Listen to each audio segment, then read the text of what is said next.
संस्कार और शिक्षा जीवन के मूल मंत्र है। संस्कार व्यक्ति के चरित्र को बढ़ा देती है और शिक्षा व्यक्ति के व्यक्तित्व के कद को बढ़ा देती है। डियर फ्रेंड्स, आप सभी का स्वागत है एमएसवी एकेडमी के यूट्यूब चैनल में। आज के क्लास में हम त्रिकोणमिति का परिचय जो हम पहले स्टार्ट कर चुके हैं उसको कंटिन्यू करेंगे और इस क्लास में हम 8.3 एक्सरसाइज का सेकंड क्वेश्चन करेंगे। 8.3 एक्सरसाइज का सेकंड क्वेश्चन करेंगे। तो आप सभी ने अभी तक मेरे YouTube चैनल को सब्सक्राइब नहीं किया तो सब्सक्राइब जरूर करें और इसको लाइक भी कीजिए। तो अब देखो हम फर्स्ट क्वेश्चन स्टार्ट करते हैं। सही विकल्प चुनिए। सही विकल्प चुनिए। फर्स्ट क्वेश्चन है 2 tan 30 upon 1 plus tan square 30। tan 30 का मान कितना होता है? tan 30 का मान होता है 1/√3। tan 30 का मान कितना होता है? 1/√3।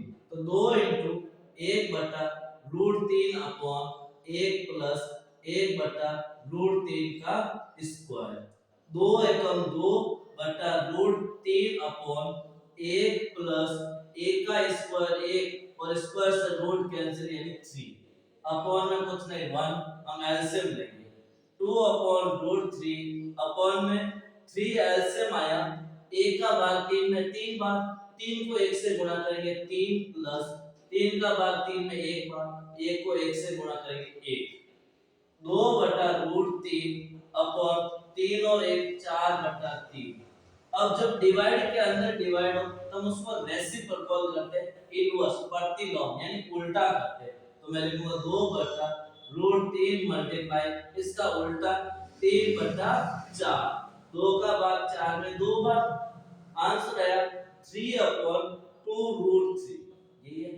इस 3 को मैं लिख सकता हूं √3 मल्टीप्लाई √3 क्योंकि ये तो हमारे पास ऑप्शन में है ही नहीं। तो √3 को लिख सकते हैं √3/3 √3 into 2 √3 से √3 कैंसिल आंसर आया √3/2। ये किसका मान होता है? या तो sin 60 का होता है। √3/2 किसका होता है? sin 60 या cos 30 का होता है। किसका होता है? cos 30 या sin 60 का मान क्या होता है? √3/2। अब हमने ऑप्शन में sin 60 दे रखा है, क्या sin 60 का होता है? ये भी सही है। cos 60 का नहीं होता है, tan 60 का भी नहीं होता है और sin 30 का भी नहीं होता है। sin 30 का 1/2, tan 60 का √3, cos 60 का 1/2 मान होता है। नेक्स्ट क्वेश्चन है sin 2a बराबर 2 sin sin 2a बराबर 2 sin a। अब यहाँ पर कौन सी वैल्यू रखें कि उसका डबल करेंगे और ये वाला दोनों तरफ आंसर क्या आना चाहिए? सेम आना चाहिए। तो हम सबसे पहले 0 डिग्री लेते हैं। क्या लेते हैं? 0। sin 2 into 0 क्या होता है? sin 0। sin 0 का मान कितना होता है? 0 ही होता है। अब देखो यहां लिखते हैं 2 sin 0। ये लेफ्ट हैंड साइड और ये है राइट हैंड साइड। 0 लगा sin 0 का मान 0 होता है। 0 into 2 क्या होता है? 0। क्या दोनों का आंसर बराबर आ रहा है? यस। तो ऑप्शन कौन सा जाएगा? एक नंबर ऑप्शन होगा 0। और यदि 30 लेंगे तो 30 का मान होता है 1/2 और 30 का मान 1/2 होता है और उसको 2 से गुणा करेंगे तो आएगा 1 आंसर इस साइड। और इसमें sin 30 * 2 60 और sin 60 का मान होता है √3/2। क्या दोनों बराबर है? नहीं है। तो 45 90 कुछ भी लेंगे तो बराबर नहीं आएगा, केवल sin 0 पर इसका मान क्या आएगा? बराबर आएगा। तो sin 0 यानी 0 डिग्री एंगल A का मान होगा तो दोनों का आंसर क्या आ जाएगा? बराबर आएगा। नेक्स्ट क्वेश्चन है 2 tan 30 upon 1 minus tan square 30। 2 tan 30 upon 1 minus tan square 30 का मान कितना होगा? तो अब हमें इनमें से ऑप्शन में से बताना है। तो tan 30 का मान कितना होता है? tan 30 का मान होता है 1/√3। 1/√3। तो 2 मल्टीप्लाई 1/√3 अपॉन 1 माइनस 1/√3 का स्क्वायर। तो 2 1 जा 2 अपॉन √3 अपॉन 1 माइनस 1 का स्क्वायर 1 और रूट से स्क्वायर कैंसिल आंसर कितना आएगा? 3 आएगा।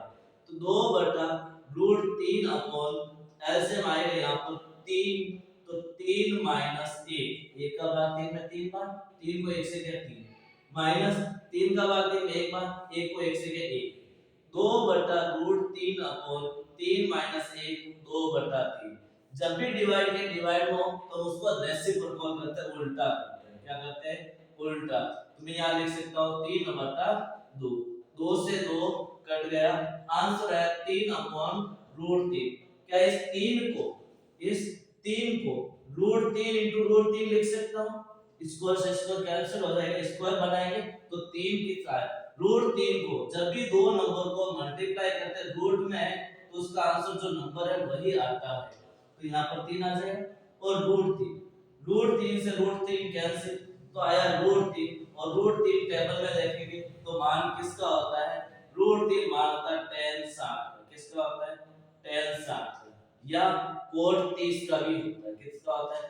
कोट 30 का भी होता है। तो अब हमें देखना है इसमें कहां है tan 60, ये रहा tan 60, कोट 30 है क्या? नहीं है, तो इसका मान कितना हो जाएगा? tan 60 डिग्री बोल सकते हैं इसका मान होगा। नेक्स्ट क्वेश्चन है, यदि tan a plus b, tan a plus b बराबर कितना है? रूट 3 है, और tan a minus b बराबर 1 बटा रूट 3 है, 0 से बड़ा है a plus b, यानी a plus b का मान 0 से बड़ा है और 90 के बराबर और क्या है? छोटा है। तो a बड़ा है b से बड़ा कौन है? a और b का मान ज्ञात कीजिए। तो बताओ रूट 3 किसका मान है? tan में, यहाँ tan है तो tan में चेक करना है। tan में किसका मान है? tan 30 60 का मान, किसका मान है? tan 60 का मान रूट 3 होता है। tan में ही 1 बटा रूट 3 किसका मान होता है? tan 30 का मान होता है। किसका मान होता है? tan 30 का मान। इधर tan है तो tan का चेक करना, इधर tan है तो इधर भी किसका चेक करना? tan का। अब यहां रखो tan a plus b बराबर tan 60, tan 60, और इधर क्या हो रहा है? तो अब यहां पर देखो, जब दोनों का वैल्यू बराबर आ रही है, दोनों का मान बराबर आ रहा है, तो थीटा का मान भी क्या होगा? बराबर होगा। तो a plus b किसके बराबर हो जाएगा? 60 के बराबर हो जाएगा। इसको इक्वेशन फर्स्ट नाम दे दिया। इसमें tan 30 की जगह 1/√3 लिखा, वहां लिखो, तो tan a minus b बराबर tan 30 डिग्री। जब दोनों की वैल्यू बराबर है तो थीटा का मान भी क्या होगा? बराबर होगा। तो मैंने बराबर कर दिया इक्वेशन नंबर 2। अब क्या करो?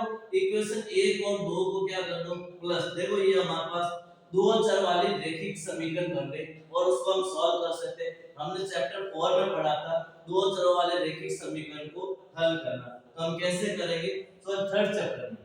तो अब इसको हल कैसे करेंगे? a plus b बराबर 60, a minus b बराबर 30, प्लस करना है। a और a कितना हो जाएगा? 2 है, b से b कट जाएगा, 60 और 30 कितना होता है? 90 होता है। 2 मल्टीप्लाई में कहां जाएगा? डिवाइड में। 90 बटा 2 कितना होता है? 45। तो a का मान कितना आ गया? 45। या a का मान 45 रखो तो b का मान आ जाएगा 45 माइनस b बराबर 30। b का मान क्या रखो? b को इधर भेज दो, 45 बराबर 30 प्लस b। b का मान क्या करना है? प्लस का 30 इधर आएगा तो माइनस का, तो 45 माइनस 30 बराबर b, और 45 में से 30 माइनस करो, कितना आ जाएगा हमारे पास? 45 माइनस 30 कितना होता है? 15। तो b का मान कितना आ गया? 15, और a का मान कितना है? 45। हमें क्वेश्चन में क्या है? a का मान बड़ा है, ये लो a का मान बड़ा है और b का मान क्या है? छोटा है। तो इस तरह से हम a और b का मान ज्ञात करेंगे ऐसे क्वेश्चन का। नेक्स्ट, इस तरह से हमने 8.2 एक्सरसाइज के सारे क्वेश्चन कंप्लीट कर लिए हैं और एक क्वेश्चन बचा है सत्य और असत्य वाला, जिसमें आपको सत्य या असत्य कथन बताना है और उसका कारण भी देना है। तो कुछ क्वेश्चन लिखा हुआ, जैसे फर्स्ट लिखा हुआ tan a plus b बराबर tan a plus b, क्या ऐसा होगा क्या? नहीं, ऐसा कभी नहीं होगा। तो ऐसा कथन है तो असत्य होगा, क्योंकि tan a plus b और tan a plus tan b करेंगे तो ये एक राइट नहीं होगा। तो इसके लिए हम a और b की वैल्यू रख देंगे 30 और b की वैल्यू कितनी रख देंगे? 60। इस प्रकार वैल्यू रख के इसको सॉल्व कर सकते हैं। a + b tan 30 + 60 कितना होता है 90, और tan 90 का होता है अपरिभाषित। क्या होता है अपरिभाषित। और इसका हम सॉल्व करेंगे। tan 30 का मान 1/√3, tan 60 का मान √3। क्या इसका अपरिभाषित आएगा क्या? नहीं आएगा। इसको सॉल्व करेंगे अपरिभाषित आएगा क्या? नहीं आएगा। तो ये कथन क्या हो जाएगा? असत्य होगा। तो इस प्रकार के हमें सत्य और असत्य क्वेश्चनों का आंसर देना कारण से, तो हम उसमें थीटा की वैल्यू रख के चेक कर सकते हैं। थीटा की 0, 30, 60, 45, 90 ये वैल्यू रख कर इसको सॉल्व कर सकते हैं। अब देखो हमारी 8.3 एक्सरसाइज स्टार्ट होगी। उसमें क्या है? पूरक कोणों के त्रिकोणमितीय अनुपात। पूरक कोण, सबसे पहले वर्ड है पूरक कोण। हमने पढ़ा है पूरक कोण क्या होते हैं? जब दो कोणों का योग, कितने कोणों का योग? दो कोणों का योग 90 डिग्री हो। दो कोणों का योग कितना हो? 90 डिग्री हो, तो वो क्या होते हैं? पूरक कोण होते हैं। क्या कहलाते हैं? पूरक कोण कहलाते हैं। पूरक कोण होते हैं। पूरक कोण, दो कोणों का योग कितना होना चाहिए? 90 होना चाहिए। तो अब हमारे पास जो त्रिकोणमितीय अनुपात है वो क्या होता है? उनके पूरक कोण का मान कैसे ज्ञात करेंगे?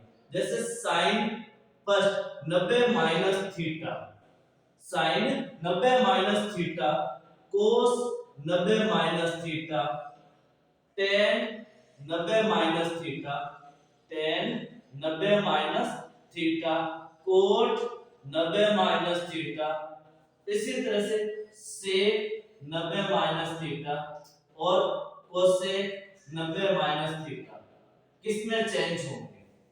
तो sin 90 - थीटा, sin और cos आपस में इंटरचेंज होते हैं। sin cos में चेंज होता है और cos किस में चेंज होता है? sin में चेंज होता है। और ये वाला थीटा सेम आएगा। tan 90 - थीटा cot थीटा में चेंज होता है, आपस में दोनों इंटरचेंज होते हैं। और cot किस में चेंज हो जाता है? tan थीटा में चेंज। थीटा ये सेम रहेगा। sec 90 - थीटा cosec थीटा हो जाएगा। क्या हो जाएगा? cosec theta. cosec 90 - theta sec theta आपस में इंटरचेंज हो गए। अब देखो क्वेश्चन कैसे आता है। sin 85 डिग्री, 85 को हमें बोल देता है इस क्वेश्चन में कि थीटा को 45 से छोटा कीजिए।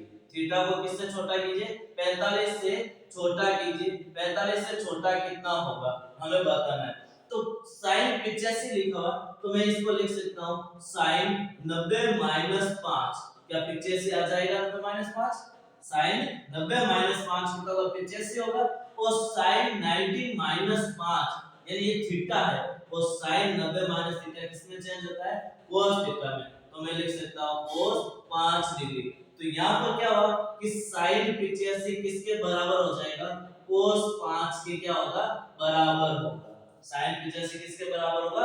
cos 5 के बराबर होगा। इसी तरह से ये दोनों आपस में चेंज होते हैं और ये दोनों आपस में चेंज होते हैं। और ये थीटा 5 का 5 लिखा जाएगा, सेम लिखा जाएगा। और यहां पर 90 में से कितना माइनस करें कि वापस ये वैल्यू आ जाए, तो ये हमें करना होगा।